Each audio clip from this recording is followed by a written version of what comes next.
Kita berdoa.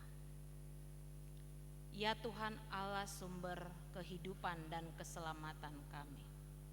Kami bersyukur untuk setiap keselamatan yang kami terima, terutama dalam menjalani hari-hari kami sepanjang 1 minggu yang telah berlalu. Dan saat ini Tuhan, kami para umat-Mu yang Engkau kuduskan di dalam darah Yesus Kristus, bersekutu dan bersuka cita memuji memuliakan nama-Mu. Ya Tuhan Allah, kami juga memohon kekuatan bagi-Mu untuk mendengarkan firman-Mu, agar kami dapat memahami dan melakukannya. Di dalam nama Yesus Kristus kami berdoa. Amin. Selamat hari Minggu bagi kita semua. Jemaat yang dikasihi Kristus, firman Tuhan bagi kita pada minggu ini, Minggu Info Kafid, tertulis dalam surat Roma pasal 10 ayat 16 sampai dengan ayat 21. Saya akan membacakan bagi kita sekalian. Beginilah dikatakan: ketidakpercayaan Israel. Tetapi tidak semua orang yang telah menerima kabar baik itu. Yesaya sendiri berkata, Tuhan, siapakah yang percaya kepada pemberitaan kami? Jadi, iman timbul dari pendengaran, dan pendengaran oleh firman Kristus. Tetapi aku bertanya, adakah mereka tidak mendengarnya? Memang mereka telah mendengarnya. Suara mereka sampai ke seluruh dunia, dan perkataan mereka sampai ke ujung bumi. Tetapi aku bertanya, adakah Israel menanggapnya?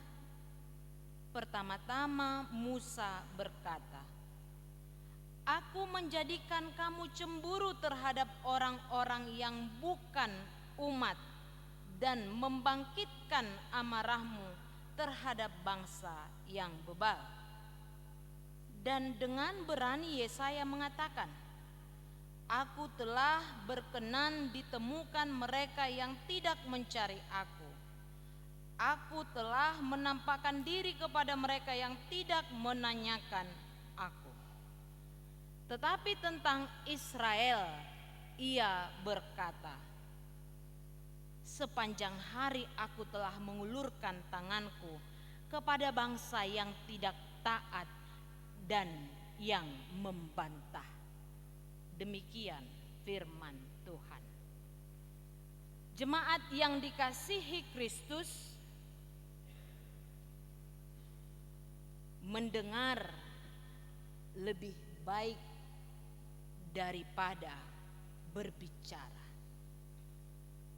Mendengar lebih baik daripada berbicara. Ini mungkin adalah perkataan yang sering kita dengar. Ungkapan yang sering diartikan untuk melihat betapa pentingnya mendengar di dalam kehidupan sehari-hari. Dengan mendengar, kita akan mendapatkan banyak informasi. Kita akan mendapatkan pengetahuan. Kita akan diberikan pengertian serta pemahaman. Namun, kita juga dianjurkan supaya tetap waspada terhadap apa yang boleh dan yang seharusnya kita dengar di dalam kehidupan ini. Terhadap apa yang harus lebih banyak kita dengar, terutama bagi mereka yang mudah terpengaruh oleh perkataan Jika seseorang itu mudah terpengaruh dengan perkataan orang lain, maka itu akan banyak mempengaruhi kehidupannya, mempengaruhi sikapnya, mempengaruhi perkataannya. Maka bila dikatakan iman timbul dari pendengaran, mendengarkan firman Tuhan, maka ketakutan dan juga kekhawatiran, intimidasi juga sering muncul karena banyaknya mendengar perkataan-perkataan yang menakut-nakuti, yang mengintimidasi, yang berpengaruh buruk terhadap seseorang. Jika di lingkungan seorang anak dia lebih banyak mendengarkan perkataan-perkataan yang tidak membangun, maka dia juga akan menjadi seorang pelaku, orang yang akan sering melanturkan perkataan-perkataan yang tidak membangun karakter.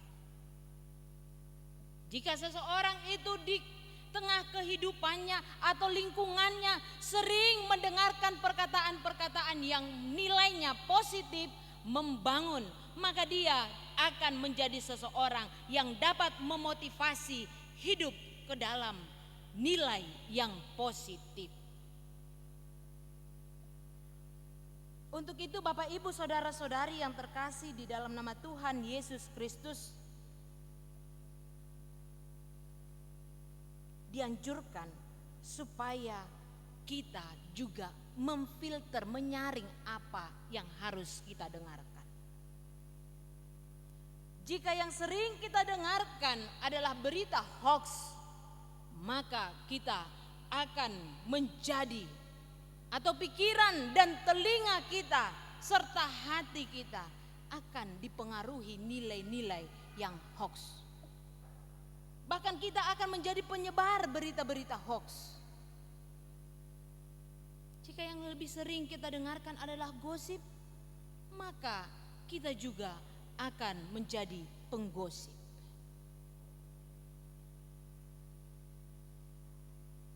Sehingga saya ingin mengatakan, pilihlah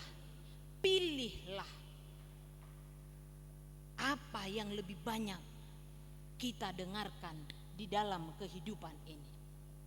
Memang mendengar bukanlah sesuatu hal yang mudah dilakukan, sekalipun mudah dikatakan. Mendengarkan adalah hal yang membosankan. Coba di sini dibuat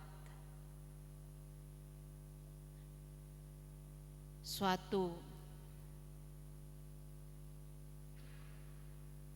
pembinaan misalnya, pembicara dipanggil 2 jam saja mungkin tidak akan betah, 60 menit sudah minta mengopi, sudah minta untuk break dululah sebentar karena bosan, ya.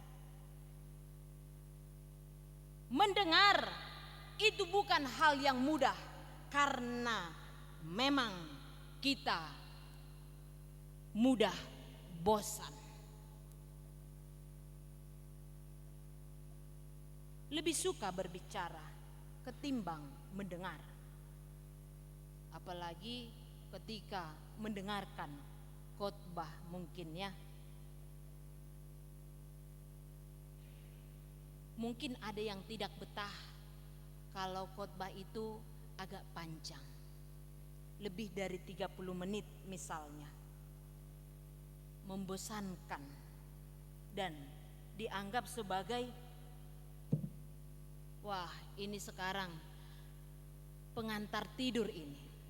Apalagi orang yang berkhotbah itu suaranya kecil dan mungkin sedikit membosankan. Saatnya untuk tidur Demikian ya. Jika diperbandingkan ketika kita bernyanyi.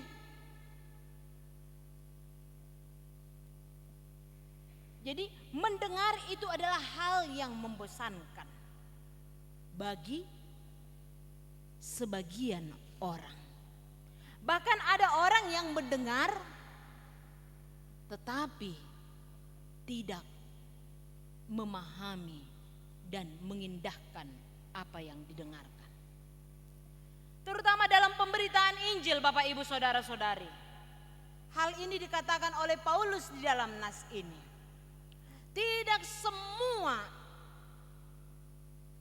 bahkan banyak yang tidak menerima kabar baik itu, yang tidak menerima Injil itu. Dia sendiri merasakan kekecewaan di dalam pemberitaannya, karena dia sendiri mengalami penolakan. Sehingga dikatakan dan diakuinya, tidak semua orang telah menerima kabar baik itu. Dia mengingat juga bahwa Yesaya sendiri pernah mengalaminya. Katakan Yesaya mengatakan, Tuhan, siapakah yang percaya kepada pemberitaan kami? Pemberitaan Injil bukanlah sesuatu hal yang mudah untuk dilakukan. Pemberitaan Injil itu selalu mengalami penolakan, terutama yang dirasakan oleh Paulus di dalam pemberitaannya. Dia mengalami penolakan dan kekecewaan. Kabar baik itu, kejadian penolakan kabar baik itu dilakukan oleh orang-orang yang ada di Roma. Sikap yang seharusnya ditunjukkan oleh bangsa yang sudah menjadi pilihan Tuhan, yang sudah mengikat janji dengan Tuhan, harusnya taat terhadap pemberitaan itu dan mengindahkan pemberitaan itu. Tetapi justru sebaliknya, justru lebih mengindahkan hukum Taurat yang sudah dilaksanakan turun-temurun oleh nenek moyang mereka. Injil keselamatan itu bukan untuk meniadakan hukum Taurat, tetapi untuk menggenapinya. Tetapi dalam hal ini, Injil itu, kabar keselamatan itu justru ditolak. Banyak yang tidak mengindahkan, sehingga perkembangan pertumbuhan imannya semakin gersang dan merosot, bahkan jauh. Bapak Ibu Saudara-saudari yang terkasih di dalam nama Tuhan Yesus Kristus, ada sebuah kisah singkat di mana seorang bapak sangat merindukan kehadiran anaknya yang sudah lama pergi merantau ke negeri orang. Si bapak ini menuliskan suratnya, meminta supaya anaknya ini segera pulang karena dia sudah sangat merindukannya.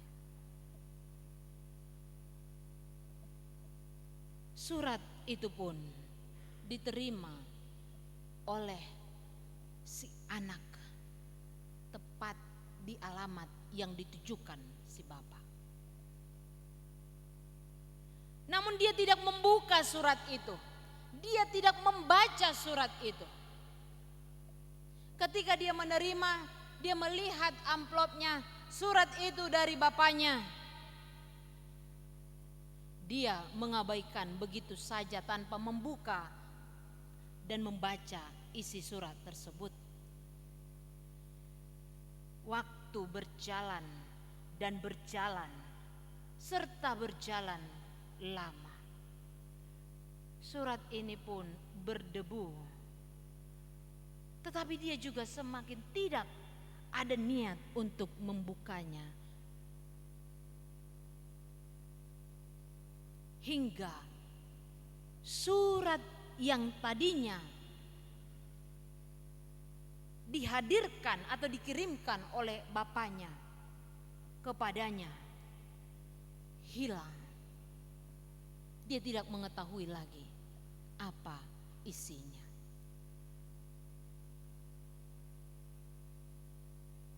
Jemaat yang dikasihi Tuhan Yesus Kristus, surat yang berisi untuk meminta anaknya pulang kembali kepada bapaknya diabaikan begitu saja. Demikianlah orang-orang yang mendengarkan firman tetapi tidak mengindahkannya, bahkan mengabaikannya. Dia mendengar tetapi tidak mau tahu apa isinya. Tidak mau tahu untuk memahami lagi, bahkan tidak mau berdoa, memohon kekuatan Roh Kudus untuk dapat melakukan yang sesuai dengan firman.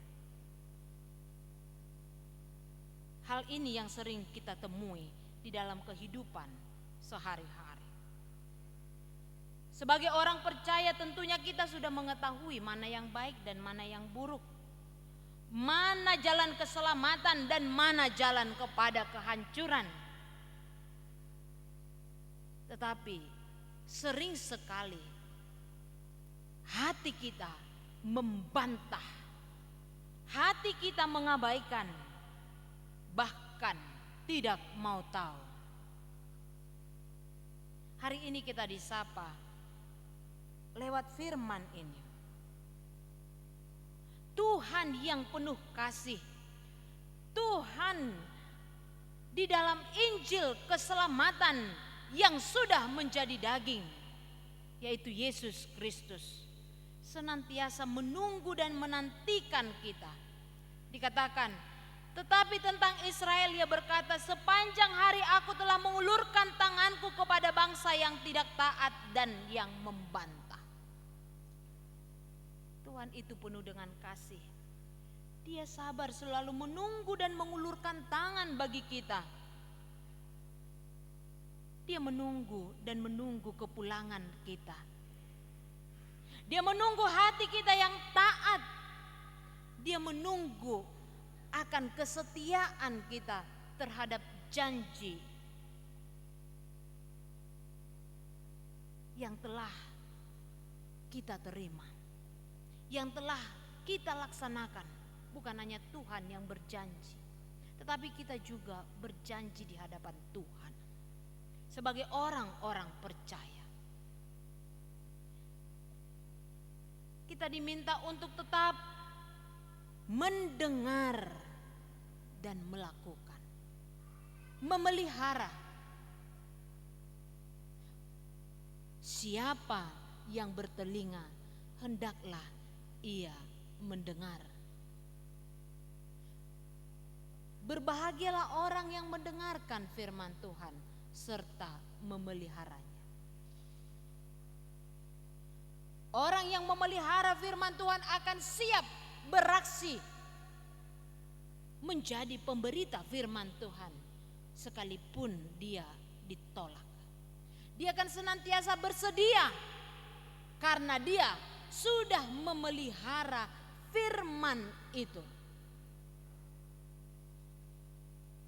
Memelihara, menyimpannya dengan baik dan melakukannya. Itulah umat yang setia kepada Tuhan. Dia tahu siapa yang menjadi sumber kehidupannya. Dia tahu kepada siapa dia harus taat.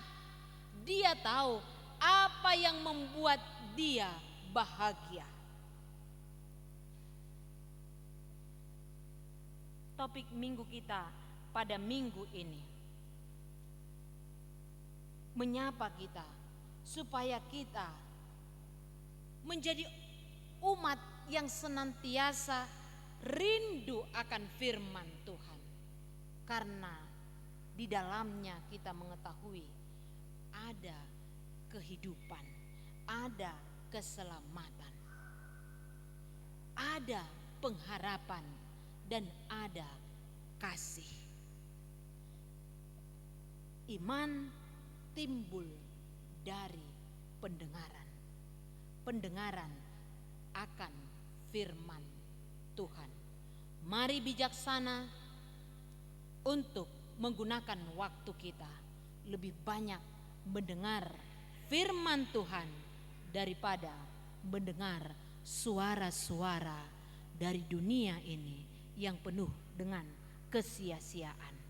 Utamakan firman Tuhan yang menjadi sumber hidup kita. Amin. Kita berdoa.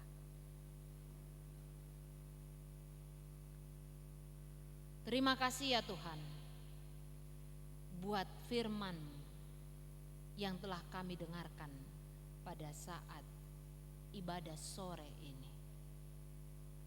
Kami mau Tuhan menjadi umat yang senantiasa rindu akan Engkau. Kami mohon pertolongan-Mu supaya kami juga dimampukan menjadi pelaku firman. Agar kami senantiasa siap sedia untuk mengabarkan Injil firman-Mu yang telah kami terima di dalam hidup kami. Ajari kami Tuhan untuk menggunakan waktu kami lebih banyak mendengarkan suara-Mu daripada bisikan-bisikan dunia ini yang penuh dengan kesia-siaan. Kuatkan kami di dalam Roh-Mu supaya kami sadar dan waspada akan kekuatan si jahat yang mampu membawa kami kepada hal-hal buruk yang tidak Tuhan inginkan. Ya Allah Bapa, kami mau menyerahkan juga hidup kami kepadamu pada saat sore hari ini. Biarlah Tuhan yang membimbing dan menyertai kami selalu, terutama dalam menyambut dan melaksanakan hari-hari kami pada minggu yang baru ini. Biarlah Tuhan memampukan kami dalam setiap tanggung jawab yang Engkau berikan bagi kami. Di tengah keluarga, sebagai orang tua, sebagai anak, sebagai pelajar, mahasiswa, ataupun sebagai pekerja. Biarlah Tuhan yang tetap memberikan hati yang taat dan setia kepadamu sebagai buah dari pendengaran kami akan firman-Mu. Inilah kami ya Allah. Kami serahkan hidup kami sepanjang minggu ini hanya ke dalam tangan pengasihan Tuhan. Di dalam nama Yesus Kristus kami berdoa. Amin.